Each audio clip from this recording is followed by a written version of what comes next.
गुरुजी। जय श्री राम। बालाजी महाराज का आशीर्वाद बना रहे। जय श्री राम।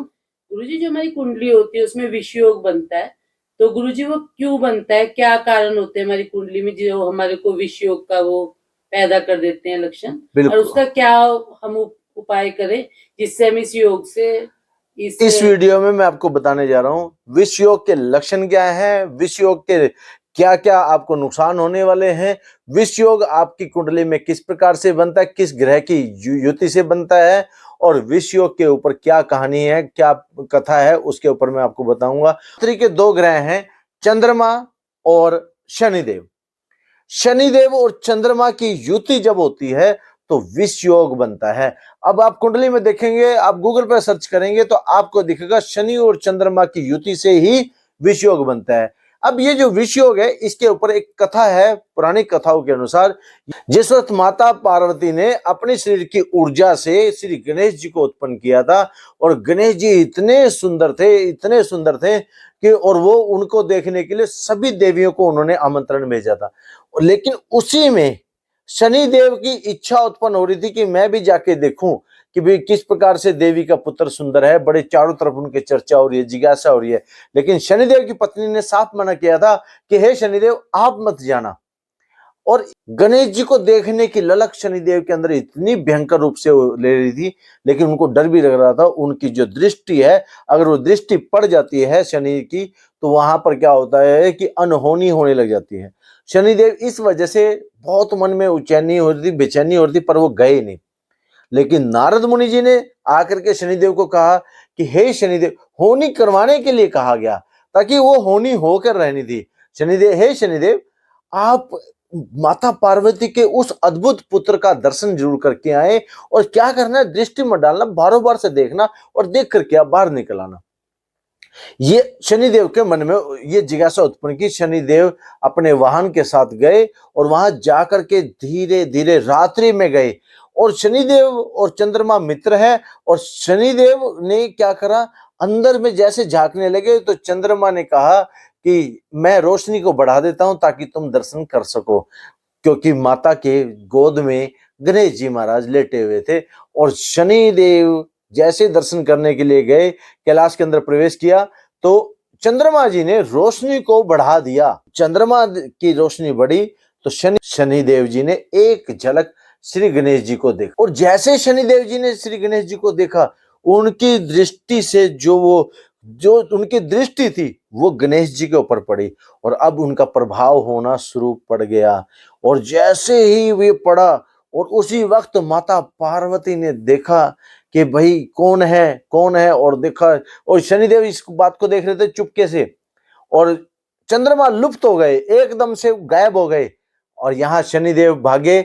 शनिदेव को माता ने त्रिशूल मार करके उनके पैर को जख्मी किया, और जैसे उनके पैर को जख्मी किया, तो आप देखिए शनिदेव न्यायप्रिय देवता है, लेकिन वो उनकी मंशा गलत नहीं थी किसी चीज की, लेकिन जो जहां जाते हैं उनकी जो दृष्टि जिस भी ग्रह पर पड़ती है, जिसके भी शरीर पर पड़ती है, तो उसके ऊपर उसके परिणाम ही गलत आ जाते हैं। क्योंकि शनिदेव जी ने श्री गणेश जी के दर्शन किए, और श्री गणेश जी के यहाँ पर अब शनिदेव की जो कुदृष्टि थी उस दृष्टि का परिणाम होने थे, और जिसे माता बड़ी क्रोधित हुई। माता को लगा कि मेरा अद्भुत बालक, सुंदर बालक शनिदेव को जब बुलाया नहीं है तो वो क्यों आकर के करे।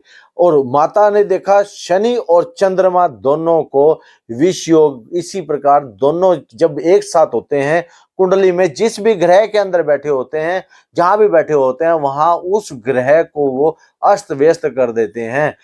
कर्म स्थान में है, कर्म स्थान में अस्त व्यस्त कर देंगे। अगर भाग्य स्थान में है तो भाग्य को खत्म कर देंगे।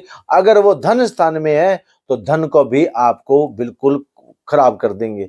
तो शनि और चंद्र की युति एक विष मतलब जहर, और ये दोनों की युति में फर्क कितना है, जो चंद्रमा है उसकी स्पीड ज्यादा है, वो उनकी ग्रह चाल जो है 2.25 दिन के अंदर अपना चक्कर पूरा करते हैं, जबकि शनिदेव जो है वो धीरे धीरे चलते हैं और 2.5 साल में अपना चक्कर पूरा करते हैं। तो इन दोनों की युति जिस वक्त होती है, उस युति के माध्यम से उस जातक के ऊपर, जिसकी कुंडली होती है, उस जातक के ऊपर शनिदेव का प्रभाव ज्यादा होता है, चंद्रमा का प्रभाव होता है, दोनों रात्रि के ग्रह होते हैं। अब करना क्या चाहिए, इसके उपाय क्या हो सकते हैं? अगर आपकी कुंडली में कहीं शनि और चंद्रमा एक साथ बैठे हो तो इसके लिए क्या उपाय करने चाहिए? तो इसके लिए सबसे उत्तम उपाय है, देखिए शनि, सबसे पहले शिव जी भगवान की पूजा करें, माता पार्वती की पूजा करें, शिव और श्री गणेश जी की पूजा करें। जहां पे शिव परिवार के आप जाएंगे तो शिव जी परिवार के आप देखेंगे जो वहां पर शिव जी के जटाओं में चंद्रमा विराजमान है, शिव जी की जटाओं में चंद्रमा विराजमान है, तो आपका चंद्रमा का वहां से आपको निवारण हो जाएगा।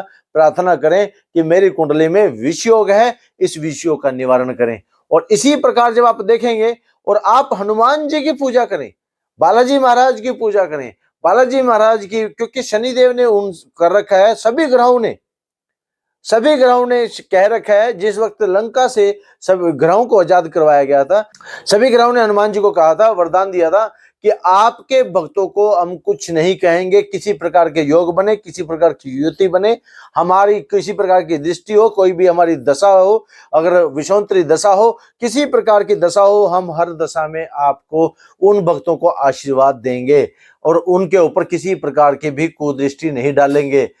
शनि और चंद्रमा भक्तों को जब शनि और चंद्रमा की युति हो रही हो तो उस वक्त आपको करना चाहिए क्या, एक काम करना चाहिए, हनुमान जी की पूजा जरूर करें। तीसरा जो काम है मैं आपको बताना हूं, वो तीसरा जो उपाय है वो उपाय आप करिए।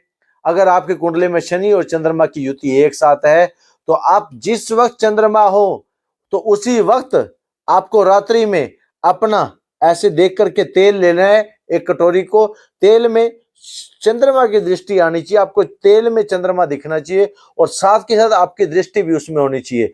जब आप दोनों चीज देखें और देखते ही बाद उसको 7 बार अपने ऊपर से वारें और उनको वहां शनिदेव के यहाँ पर चढ़ाएं और फिर बालाजी महाराज, लेकिन इसके लिए आपको बालाजी महाराज का आशीर्वाद लेना होगा, उनका नाम लेना होगा।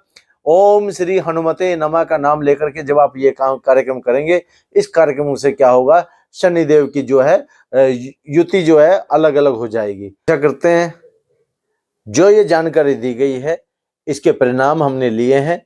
आपको अगर ऐसी जानकारी चाहिए तो आप इस वीडियो को लाइक करिए, शेयर करिए, सब्सक्राइब जरूर करिएगा। और अगर आपकी जिंदगी में शनि और चंद्रमा जो हैं वो आपको इस प्रकार से कहीं नजर आए तो आपको ये उपाय जरूर करने चाहिए। और जिस राशि में चंद्रमा बैठता है, जातक जिस वक्त पैदा होता है और जिस राशि में चंद्रमा बैठता है वही राशि जन्म की राशि उस जातक की मानी जाती है। तो जय श्री राम भक्तों, जय श्री राम।